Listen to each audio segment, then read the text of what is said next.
आप सब बड़े परम सौभाग्यशाली हैं और उतना ही बड़भागी मैं अपने आप को मानता हूं कि मुझे आज अपनी जन्मभूमि अपनी इस बस्ती में बैठ करके मुझे आपको कथा सुनाने का सौभाग्य मिला। मुझे श्री रघुनाथ भगवान ने चुना कि आप हमारे मंदिर में आकर के आप कथा कहें। अब भाई रघुनाथ जी को तो चुनना ही था, क्योंकि हम सेवक भी तो हनुमान जी के हैं। अब हनुमान जी के पास रहते हैं तो रघुनाथ जी का मन था कि क्यों ना अपने किसी बालक को यहाँ बुलाया जाए। और हृदय से धन्यवाद पूरी बस्ती माता का, आप सबका। और जो मैंने गुरुओं से सीखा है, आप सभी बस्ती के आशीर्वाद से जो मैंने सीखा है, वो मैं आप लोगों को 7 दिन में श्रवण कराऊंगा। अपनी भरपूर कोशिश ये करूंगा कि आप लोगों को भगवान भागवत कथा का आनंद भी आए, आपको भगवान की भक्ति भी प्राप्त हो, आपको भगवान की शरणागति प्राप्त हो। जितना मैंने सीखा है उतना मैं आप सबको श्रवण करा कर जाऊंगा।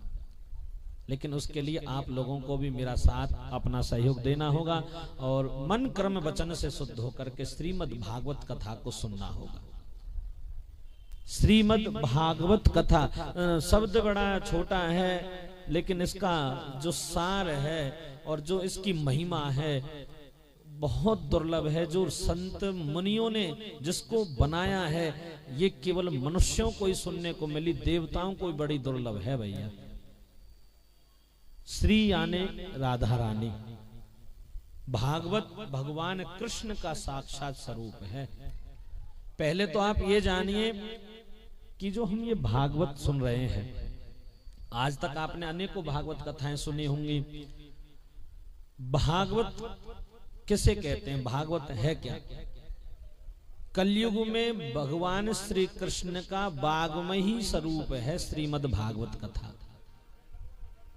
जब द्वापर युग में भगवान श्री श्याम सुंदर अपनी लीलाओं को विश्राम करके जब गोलोक धाम गए, तो भगवान के ही विग्रह स्वरूप से एक दिव्य ज्योति प्रकट हुई। और वही दिव्य ज्योति वेद व्यास जी ने जब इस भागवत की रचना की, तो इस भागवत में आकर के भगवान कृष्ण स्वयं विराजमान हुए थे कि जो भी प्राणी कलयुग में श्रीमद् भागवत कथा श्रवण करेगा, समझ लो वो मेरी शरणागति को प्राप्त करेगा। भागवत ही भगवान कृष्ण है और कृष्ण ही भागवत है। पहला, ये भगवान कृष्ण का वाग्मय स्वरूप है। 5 तत्व हैं और भागवत की भी 4 शब्दों से भा, गे, वे और तय। आप सब इस बात पर ध्यान दीजिए कि अगर हम भागवत सुनेंगे तो हमें मिलेगा क्या। तो सर्वप्रथम जो शब्द है वो है भा। भा से भक्ति। आप जब भागवत श्रवण करते हैं तो आपके हृदय में भक्ति जागृत होती है। भक्ति महारानी का आपके हृदय में आसन लग जाता है। भागवत सुनने से हमें भक्ति प्राप्त होती है। भा से भक्ति। जब आपके हृदय में भक्ति महारानी का प्रवेश होगा और भक्ति जब आपके हृदय में जागृत हो जाएगी, तो दूसरा शब्द है गे से ज्ञान। भा गे, गे से ज्ञान। जब भक्ति का प्रवेश तुम्हारे हृदय में होगा तो फिर तुम्हारे हृदय में ज्ञान का प्राकट्य भी होगा। यानी कि भक्ति आते ही हमें ज्ञान की भी प्राप्ति हो जाएगी। और तीसरा शब्द है भागे वे। वे यानी वैसे वैराग। सब कुछ छोड़ करके भगवान के बन जाएंगे। वैराग्य का मतलब ये नहीं होता कि हम भगवा चोला पहन करके, लंबी लंबी जटा बना करके, दाढ़ी बढ़ा करके, माथे पर ढेर सारा चंदन लगा करके अगर हम बाबा जी बन जाएं, हम क्या उसी को वैराग्य समझते हैं? मिले ना बढ़ाए जटा जूटते। एक भजन की एक लाइन है कि मोहन प्रेम बिना नहीं मिलते, चाहे कोटिन करो उपाय। मिले ना पंडित ज्ञानी को वो, मिले ना अलख जगाए। अगर कोई ये समझे कि बहुत बड़ा विद्वान कोई ज्ञानी पंडित हो गया, उसने कर्म कांड सारे 80,000 श्लोक हैं, कर्म कांड में कितने श्लोक हैं? 80,000। जो ये आप रोज घर में पूजा कराते हो ना, ये जो सत्यनारायण की कथा कराते हो, हवन कराते हो, अपने बच्चों के नामकरण कराते हो, इसमें जो पंडित जी मंत्र बोलते हैं, गजाननम भूत गणादि सेवितम कपित जम्बू फलचारु भक्षणम, ऐसे जो मंत्र पंडित जी तुम्हारे घरों में आकर के बोलते हैं, ऐसे 80,000 मंत्र हैं। अब कोई ब्राह्मण देवता ने 80,000 मंत्रों को कंठस्थ कर ले तो क्या उसको भगवान मिलते हैं? मिले ना पंडित ज्ञानी को वो, मिले ना अलख जगाए। यानी कि जिसने अपना घर परिवार छोड़ दिया, बैरागी हो गया और दरवाजे दरवाजे जाकर अलख जगाया, क्या उसको भगवान मिलता है? मिले ना पंडित ज्ञानी को वो, मिले ना अलख जगाए, और 2.5 अक्षर प्रेम पढ़े तो ये प्रियतम दियो दिखाए। इस चीज का प्रमाण दिया है माता सबरी ने। एक भील जाति में जिसका जन्म हुआ, जो 6-6 महीने तक नहाते नहीं हैं, उस जाति में जब माँ सबरी का जन्म हुआ, उस माँ सबरी ने अपने गुरु की बातों पर विश्वास किया और भगवान से प्रेम किया, और उसी प्रेम के वशीभूत होकर के भगवान उस सबरी की कुटिया में आ गए थे साहब। और विश्वामित्र जैसे महाराज, बड़े बड़े संत ज्ञानी 60,000 साल तक बैठ करके तप करते रहे, भजन करते रहे, भगवान ने उनको सपने में भी दर्शन नहीं दे पाए। ऐसी ऐसी लीला है भगवान की। हमारे ठाकुर जी किससे मिलते हैं? बोले प्रेम से मिलते हैं।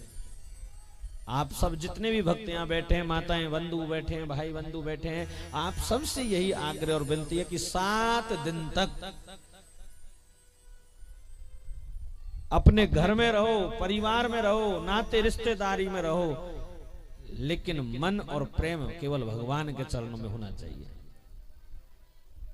शरीर से बैराग हो ना हो, लेकिन मन से बैरागी बन जाना चाहिए।